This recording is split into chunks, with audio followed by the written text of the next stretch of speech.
Thanks for coming here and welcome to the audience all over the world on YouTube. I would say I start with a small, if I find it here, no I don't, I wanted to start with a showreel, but actually I don't know how. Close it here, I find it. You found it? Yeah, I find it, I'm pretty sure. If not, I'll show you something else. Can you say where you put it? The two video files I just sent you? It should be in the downloads folder. In the downloads folder, okay. Downloads? Don't show me my home numbers. Oh yeah, right. Sorry. But I can't find it here. Oh. So the computer broke. We swapped. Sorry. We didn't. Oh, we swapped. Ah, you swapped the computers. Okay, so I can't show you any showreel, but I can show you my keynote again, which was.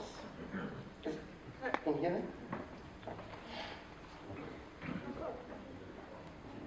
that?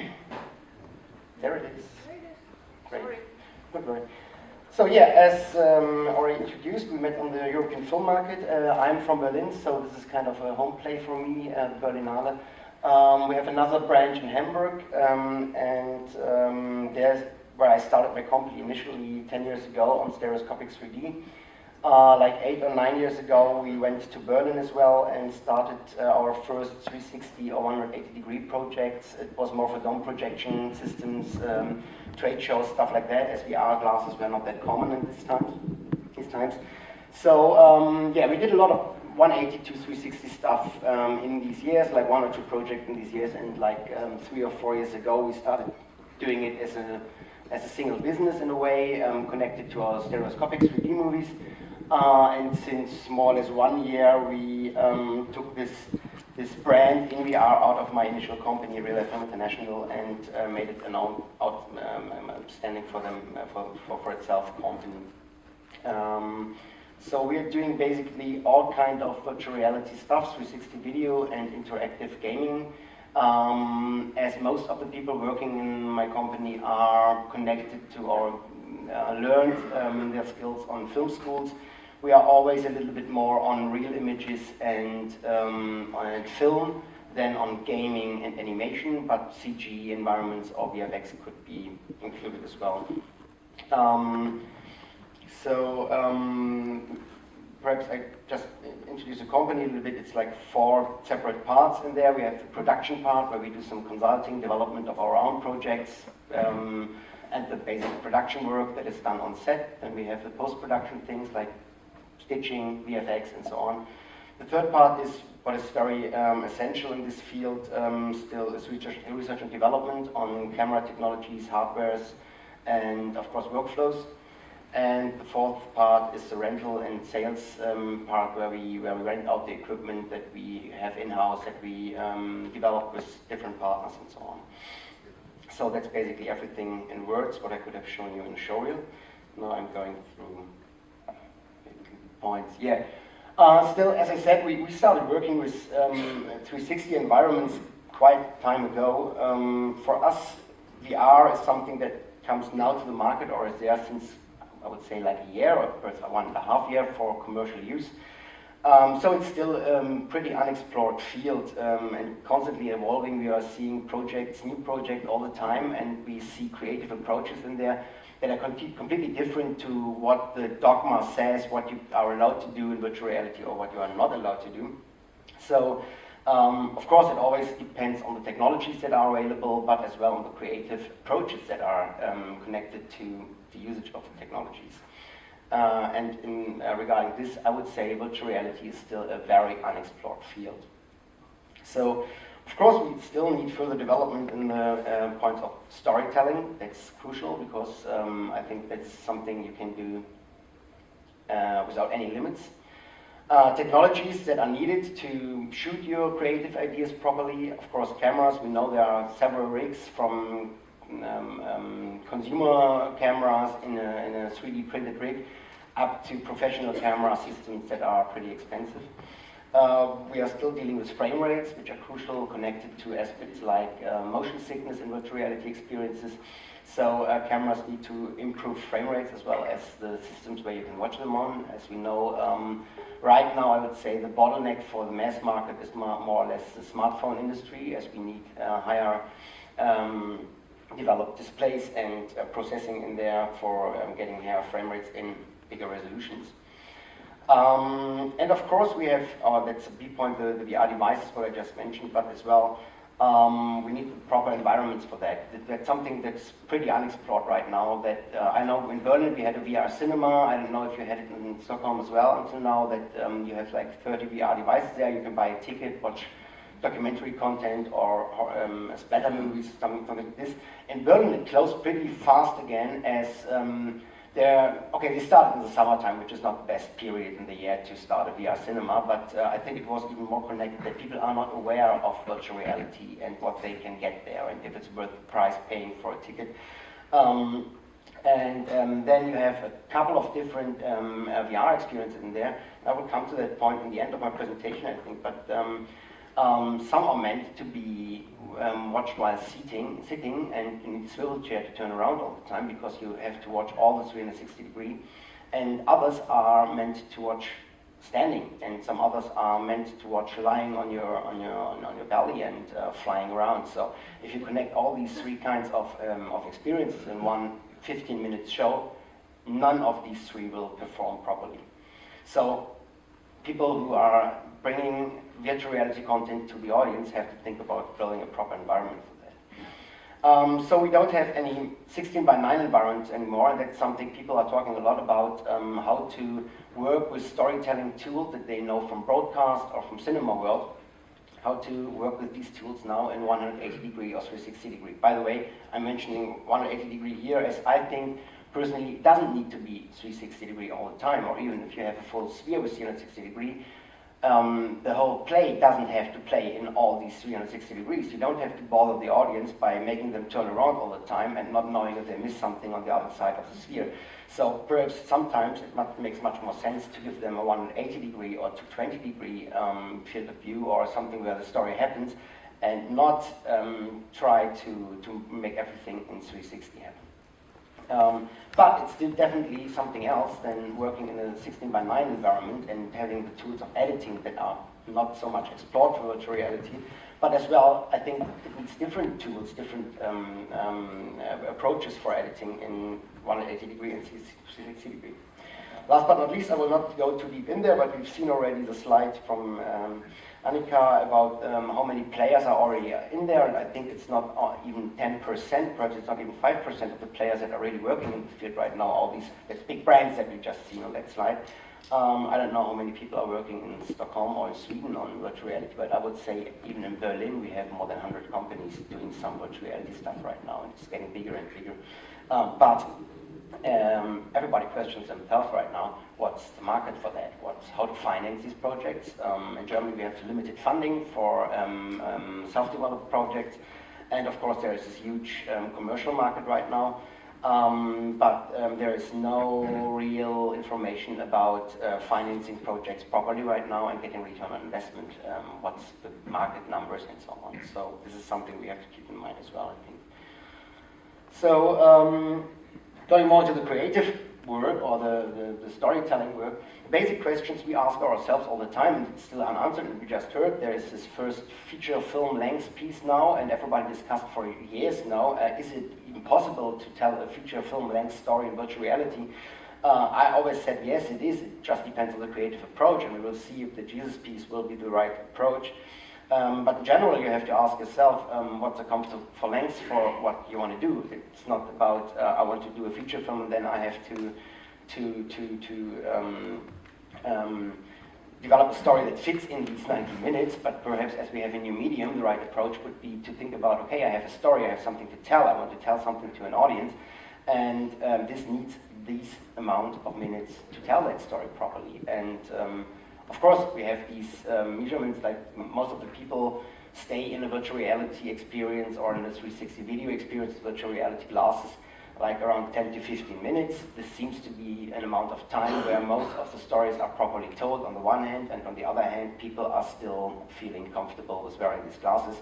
But I think this will evolve as well in time as people are getting more used and seeing longer things, and creators are getting used in telling stories properly, and the audience as well.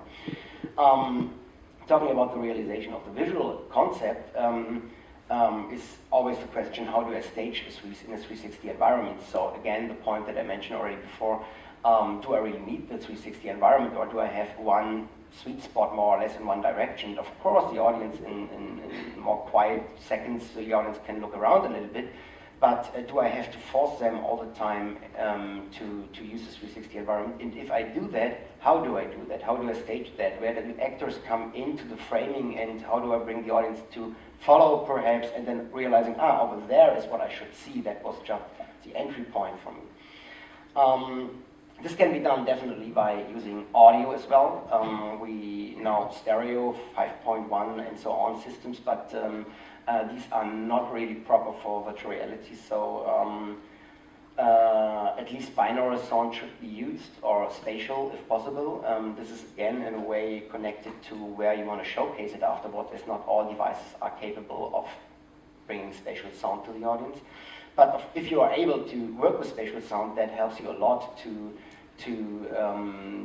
support the staging, the visual staging, and to help the audience to know where they have to look around. I hope everybody's more or less and knows about the words binaural audio and spatial audio. Okay, so I contact you. Yeah, and of course, as I already mentioned the words 360-degree video and virtual reality, there are these dogmatisms, or these the people saying like, okay, virtual reality is not 360 video because it must have interactive elements, or it must be interactive, it must be gaming. There are other people saying virtual reality can only be virtual reality if it's a computer-animated CG environment. So I'm a little bit from another side. I would say even a 360 video can be a virtual reality experience if it's so immersive, it sucks you in there, and you feel so immersed that you are in a virtual reality environment in that. Okay, so I would say more, if you know the story that you want to tell in a 360 environment, interactive or not interactive, film, game, CG, whatever, you have to think about what amount of interaction is needed to support the story on the one hand, and on the other hand, if you know your audience, what do they expect as interaction? And I would say interaction doesn't always have to be something what we know, more or less experience. It's always about an active interaction where you have controllers and you can pick something up or stuff like that. I think it could be as well passive interaction where you, where the actors communicate with the camera, which is you afterwards having these glasses on. So this is something that has to be proper thought through. And I think there's a lot of things that we already saw, but there is still quite a huge amount of things that we can develop there. Yeah, so going back to the visual aspects, there is no frame like that. Of course, you have the field of view that differs from each kind of devices, but somehow you can think about putting central spots into your story, where you know, okay, if you don't have swivel chairs, if you don't want to make the people turn around all the time, if you think that's the proper content for people watching it on their couch or in a cinema like here where you have stiff chairs, build central spots somewhere where people know that's the area I have to look to. As well, like we did a lot of car commercials, automotive things, it's pretty clear if you're sitting on the driver's seat that you're looking that direction and not all the time over there if you're driving. So it could help in a way if you know what's the movement in the story, what's the position of the audience, of the viewer, of the, to put central spots in there. This as well helps with the stitching. Try to frame objects all more or less in single camera areas. Of course, you can't do that all the time. Sometimes they have to cross, but if you put them into the middle of two cameras, you'll always have stitching issues. If you don't think about that beforehand and all the actors cross all the time, of course it'll be a lot of work in the stitching process. So if it's not necessary or needed, try to think about frame objects and single camera frames, which helps you again to make it somehow something happening in a central spot. Close objects are still cumbersome for stitching on the one hand, if they are between two lenses even more, but as well if you think about its virtual reality, if someone is sitting here all the time talking to you, it can be very disturbing even in reality. If you have that in virtual reality, it's the same thing in the end. Think about how close objects really should be to the camera, and by experiencing that, you will realize if you see a LED long on your computer monitor while shooting, all objects normally appear much farther away than they appear afterwards in the virtual reality environment. So test that, check that, play around with that, but don't put people all the time over here talking to you in the audience because you wanted to have something like a close-up, what you know, out of the 16:9 world. So can be thought through. So on the other side, everything is visible in a 360 environment. If you put the camera somewhere, of course, it shoots 360 degrees, so everything is visible. Help yourself with thinking about lighting concepts, putting props into the image that can be used as lighting sources, practicals, so to say, or where you can position lights that you can paint out afterwards easily. Same for team, sound equipment, and so on. I think I'm not very good in time now. Yeah, visual aspects. Of course, 3D images, stereoscopic 3D, I mean in that case not 3D animation, of course 3D animation as well, but then stereoscopic 3D, so saying 3D here means stereoscopic 3D. Definitely help to make it more immersive. My feeling is that not because I'm coming from the stereoscopic 3D world, is more or less what I get back from the audience. If we do 360 monoscopic, people are not that much immersed as they would be with the stereoscopic version, and it's about immersion. So try to make it in stereoscopic 3D. Of course, post-production gets more cumbersome. It's getting more work. You have more stitching errors, possibly. You have to do proper geometric alignment. The interaction separation of those two cameras is hard to realize right now for even moving objects. So normally you move the interaction for different kind of sets, which is more or less impossible in a 360 degree rig, which we know right now. Okay. So cameras like the Nokia Ozo, they have like stiff 6.5 centimeter separation between these lenses, which is more or less separation between our eyes. That works pretty good, but then again, you can't come closer than 50 centimeters, something like this, to the camera. So you're limited in a way, and that's something you have to think about beforehand. And of course, if you already work with 5 or 6 4K cameras, you have to work with that in post-production.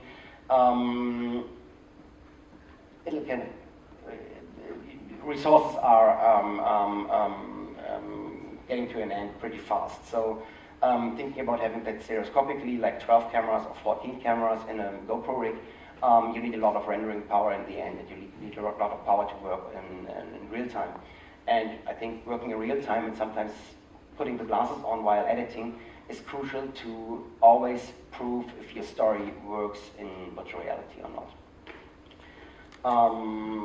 Directing. Yeah. Of course, we have the difficulties of how a director can talk to the actors, how to communicate all the time while shooting with them. So either he has to hide somewhere outside the image because otherwise he would be in there, or he has to be part of the actors, but as well then he has to act and not to communicate with the actors.